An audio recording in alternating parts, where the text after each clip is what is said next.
C and A minus I. You don't think, a lot of times you don't think of that minus sign as being a negative. So here we go, let's try some more. C equals 2 pi r. I'm sorry. We want to solve C equals 2 pi r for r. We want to get r by itself. Okay, again, look at the equal sign over here with the r. What's with the r? 2 pi. What's pi equal? Okay, just extra information. What's the relationship between the 2 pi and the r? They're being multiplied. Does everybody understand that? So this 2 pi that I've got underlined, if I want to move it over here,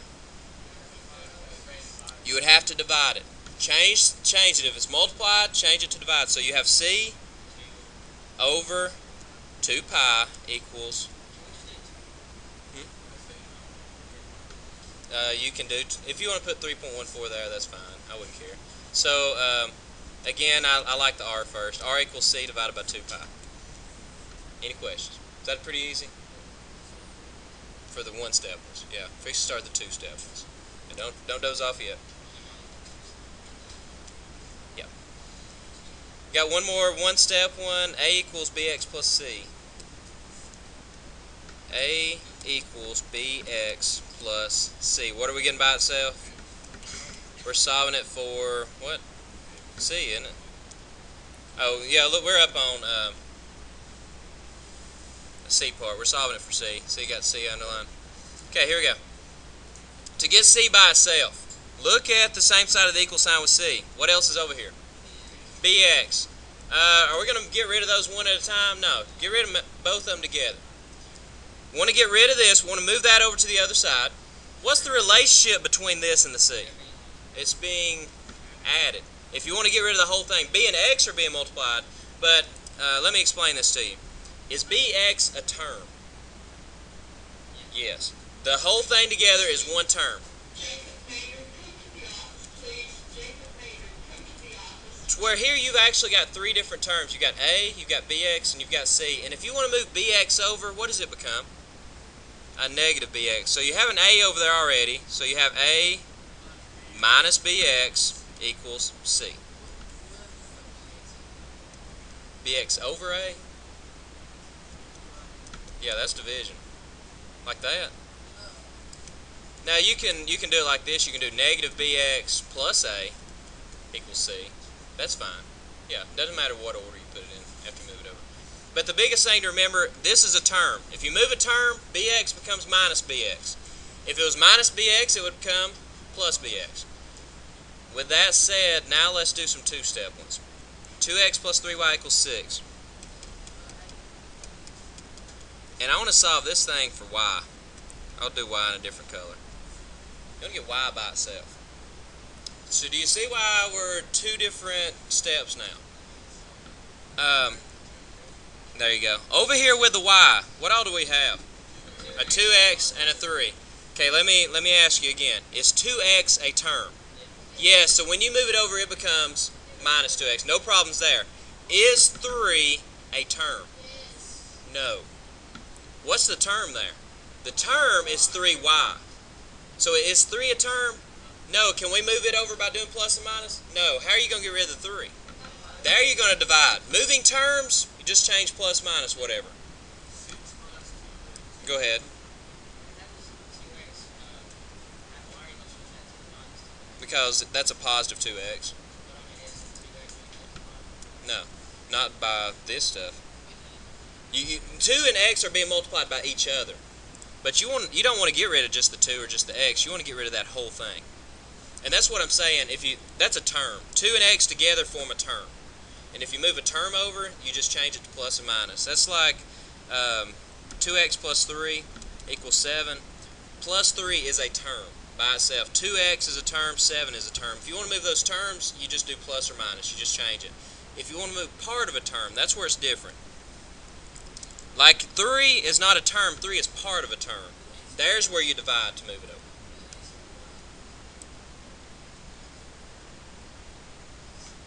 You're close. You're close. Yeah. Let's finish it out though. Do you get rid of the 3 first or do you get rid of the 2x first? The 2x. How do you get rid of 2x again? Subtract 2x. Watch really close what I'm going to do here. For down the road's sake, I want you to get in the habit of doing this. When you move it over, write your x stuff first. So 2x becomes negative 2x, and you still have plus 6 as well. Is everybody okay with that? All I moved my term over, 2x became negative 2x. Last step, I got to get rid of the 3. Am I getting rid of 3y? No, I'm getting rid of 3. Am I moving a whole term? No, just part of a term. To get rid of 3 here, that's what yours going. 3 is being multiplied by y. So you're going to divide by 3 to move it over. So y equals negative 2x plus 6 over 3. That's one way to write your answer. So you might want to...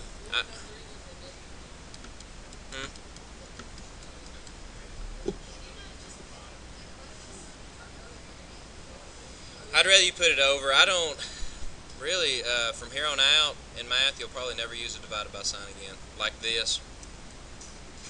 You won't ever use it anymore. Do you know why that means divided by? Let's talk about that for a second. I know it's off task. There you go. Good job. Number. Y'all see what Dwayne was saying? What's this line mean? It's just like this line, isn't it? Do you see this? This big thing over here is like dot, a number on top and bottom. And then the line means divided by. That's really it. Yeah. You got number divided by number. That's the reason it's like that. But anyway, here's the second way, and this is actually the way I prefer you write your answers. I would accept this. That's fine. But well, that changed colors. But I would really like for you to watch this. Again, how are we going to get rid of our 3? We're going to divide, right? So instead of dividing the whole thing by 3, you can divide each term by 3. Which actually is the same thing as this. And we talked about why in chapter 2. Because this is the distributive property. Each thing is being divided by 3, so you can split that. And that would actually be y equals negative 2/3 x plus, which is 2. Either way is fine. Second way is better, but either way is fine. We're going to work another one identical to that. 5x plus 2y is 10. And there's a reason that I'm getting y by itself, which we'll talk about more in, I think, chapter 5, slope-intercept form. Sure is. This is what's called standard form. When we talk about the equation of a line, this is called standard form. We are learning today, without really learning today, how to change from standard form to slope-intercept form. So you're going to do it again. So to get y by itself, we got to get rid of 5x and 2. So you're going to move it over. So you now have 2y equals. Okay, stop there for a second. Whoops. Let's try that again. Plus 10. Any questions? 5x became negative 5x. Last step, and I'm going to do it my second method that I said I would actually rather have. We've got to divide by 2. What do you divide by 2? And the 10. Divide each piece by 2. It's gone. Mark it out. Why? Negative 5 halves is negative 2.5. Or negative 2.5 if you want to change it. Plus, what's 10 over 2? Any questions? You get quicker at those for those. That's a good question. Does anybody know? This goes along with what you were talking about a while ago. If this is something we haven't done this year. This is again what he said. This is called slope-intercept form. This is a slope. And we'll talk about slopes later on in, I believe, chapter 5. Slope is a rise over run, to where if it's written in this form, I know what a rise I have and I know what run I have.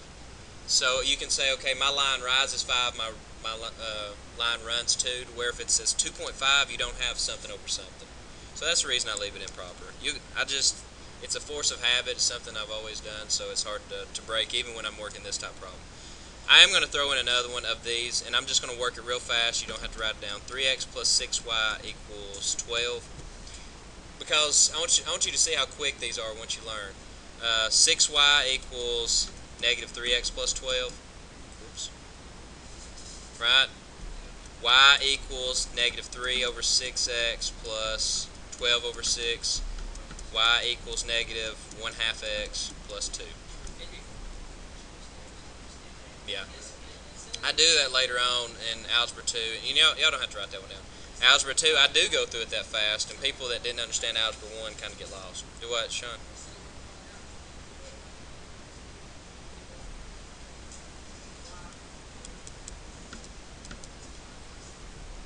Yes. Is B what we're getting by itself, is that right? Yeah. A plus BC equals D. We want to get B by itself. What do you get rid of first? The A. So you now have BC equals, careful, you got to move it over, so negative A plus D, or how else could we write that? D minus A. It doesn't matter what order, as long as D is positive, A is negative. Do you see D minus A? Is D positive or negative? Same thing as here. Is A positive or negative? Same thing as here. Okay, it doesn't matter what order you write it in as long as the positive negative stuff's the same. The last step, we want to get B by itself. So how do you get rid of C? So we can write that as B equals negative A divided by C plus D divided by C. Good job. Makes sense? Pretty easy. I think we've got one more.